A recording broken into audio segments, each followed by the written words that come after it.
Mercedes A35 and A45S are, on the surface, almost identical cars. They're both high-performance versions of the A-Class. They both do 0 to 60 like that, and they both kind of look the same. But there is one key difference that separates these two cars. Money. That black car, £35,000. This yellow one, £50,000. 50 grand for an A-Class.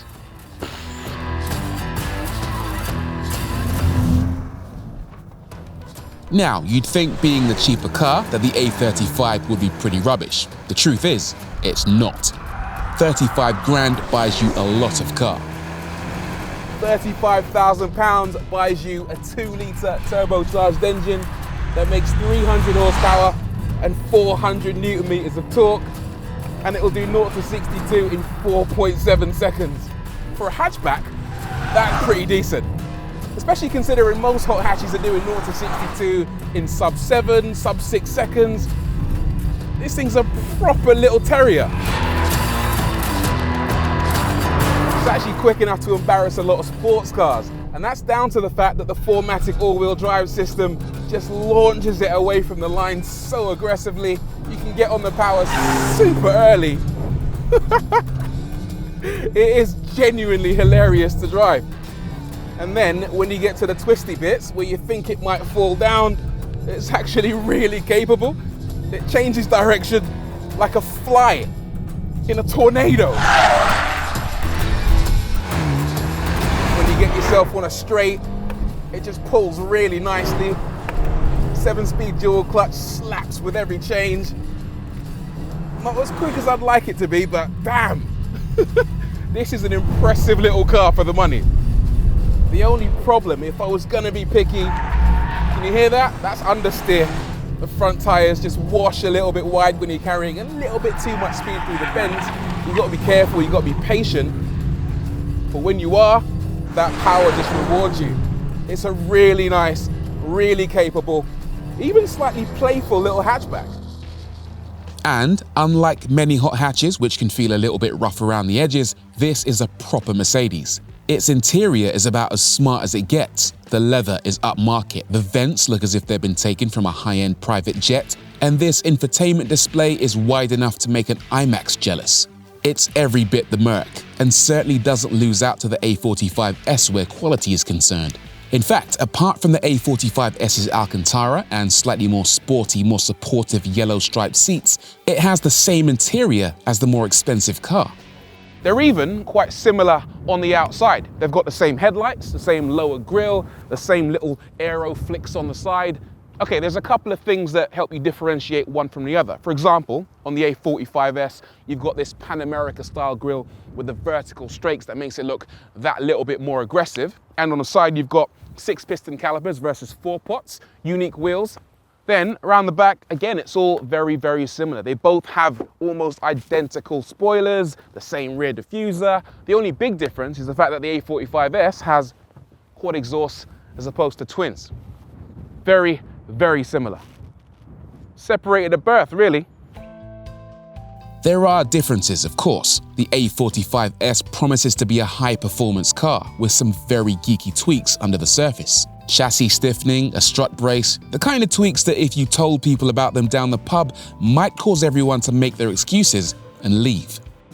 Like I said, boring. But there is one big difference that you will want to brag about down the pub. The engine. Traction off, race start.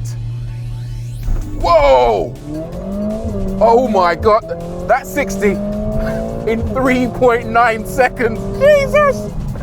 It might use a 2-litre engine, but it is nothing like the 2-litre engine in the A35. This thing is making 421 horsepower, 500 newton meters of torque.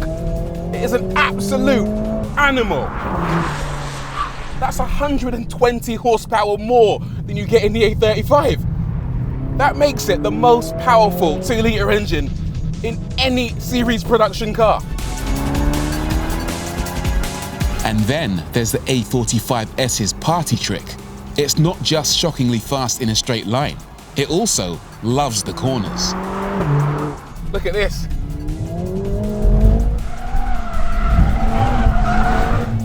fully sideways in a hatchback. Hot hatches just aren't supposed to do this. That's the kind of stuff that's normally reserved for proper AMGs, but look at this.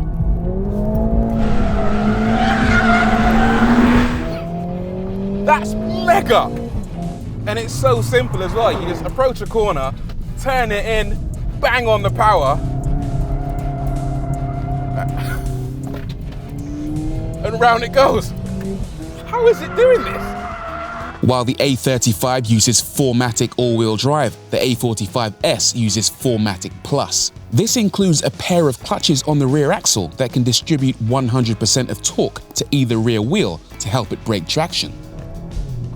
There are no other hot hatches doing that right now. I mean, the Focus RS used to do it, but that car basically doesn't exist anymore. So this thing is in a class of one. It's making me feel like a complete driving god. And the good thing is, it can be neat and tidy as well. This car isn't just a drift machine. You can actually get it turned in, get on the power super early, and it's a really, really accomplished sports car in its own right. Absolute hooligan of a thing, but my God, the balance. I remember the old A45, and while it was a very fast car, it wasn't that much fun to drive. This is completely different. It's engaging, it's involving. This is a hell of a machine. If I was going to criticize one thing, I would say that the 8-speed dual clutch gearbox is a little bit on the sluggish side. You change gear and it takes half a second too long before it changes up or down, but once you get used to it, that's completely irrelevant. The brakes, super strong, much stronger than you get in the A35. You can really lean on them, but above all else, the front end on this car, you approach a corner, get it slowed down, turn it in, tiny bit of understeer, but honestly, it's so good. You know what? It feels like they've lavished a lot of time, energy, and engineering prowess on a little hatchback that's completely deserving of the AMG name. But whichever way you look at it, 50 grand is a lot of money. Yeah, 50K buys you a lot of car, but so does 35 grand. And with a 15 grand price difference, that gives you a lot of cash to spend on other things. For example, I'll fire up the old Auto Trader app, and if you bought a brand new A35, you could use the change to buy a Bentley Continental GT, a BMW M3, TVR, a Panamera. I mean, look at this. If you really wanted an A45, you could buy a brand new A35 and a used A45 for the same price as a brand new A45S. You could buy a new screen for my phone. Or you could buy 85 bottles of my new fragrance, Ode a New Car, exclusively by Auto Trader. Yes, 15 grand for the privilege of spending yet more money to destroy your rear tires does seem like a lot. So what we need to find out is if that difference is tangible when both cars are pushed to their limits on a fast lap. Unfortunately, the weather was against us. At this point, the heavens had opened, large puddles had begun to form, and an already treacherous Kerberer became more slippery than ever. Off the line, both cars get a staggeringly good launch despite the lack of traction. But by the first corner, the 45S pulls ahead by a car length. Over the next couple of corners, the A35 hangs on gamely, showing neat body control and stable handling.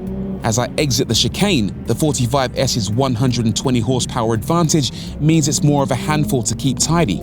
Notice that snap oversteer. These corrections make the car feel more alive in your hands. The big right-hander is all about mitigating understeer, where the A35 suffers slightly. Even on that short run from the last corner, the A45S crosses the line and winning by 1.25 seconds.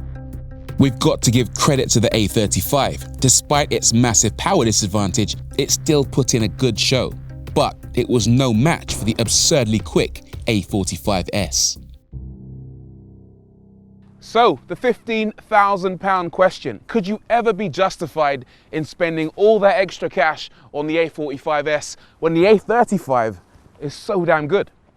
I think the simple answer is absolutely. The A35 is a brilliant car. It's a lot of fun to drive, it's fast, it's great to look at. But this thing is in another league entirely. It will always be difficult to justify that price premium, but the results speak for themselves. The fact it can be fast and neat 1 minute or a complete sideways lunatic the next is what makes the A45S a unique proposition, and one that's worthy of its price tag. The A35 is a great hot hatch trying its best to be a sports car, but the A45S is much more than that. It's a genuinely good sports car trapped in the body of a hatchback.